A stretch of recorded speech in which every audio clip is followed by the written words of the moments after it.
મહેસાણા શહેરમાં 11 કેવીના વીજ થાંભલા દૂર કરવા એમએલએની રજૂઆત। ધારાસભ્ય મુકેશ પટેલે કલેક્ટરને પત્ર લખ્યો, જ્યાં અંડરગ્રાઉન્ડ વાયરિંગનું કામ પૂર્ણ થયું છે ત્યાંથી થાંભલા હટાવી લેવા માટે રજૂઆત કરી। ધારાસભ્ય મુકેશ પટેલે આ મામલે રજૂઆત કરી છે। મહેસાણા શહેરમાં 11 કેવીના વીજ થાંભલા દૂર કરવા માટે ધારાસભ્યએ રજૂઆત કરી। મુકેશ પટેલે કલેક્ટરને પત્ર લખીને લોકોની રજૂઆત કલેક્ટર સુધી પહોંચાડવાનો પ્રયત્ન કર્યો, જ્યાં અંડરગ્રાઉન્ડ વાયરિંગનું કામ પૂર્ણ થયું છે ત્યાંથી થાંભલા હટાવી લેવામાં આવે તેવી માંગ કરી।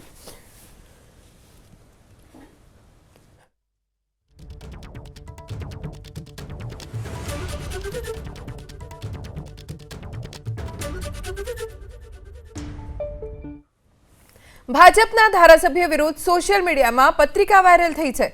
ઉપલેટાના ધારાસભ્ય મહેન્દ્ર પાડલિયા વિરુદ્ધ વાયરલ થયેલી પત્રિકામાં ભ્રષ્ટાચારનો આરોપ લગાવાયો। પત્રિકામાં દાવો કરવામાં આવ્યો કે મહેન્દ્ર પાડલિયા કોન્ટ્રાક્ટર્સ પાસેથી હપ્તાની ઉઘરાણી કરે છે। પોલીસ, વીજ વિભાગ સહિતના અધિકારીઓ પાસેથી હપ્તા લેવાનો પણ પત્રિકામાં ઉલ્લેખ છે।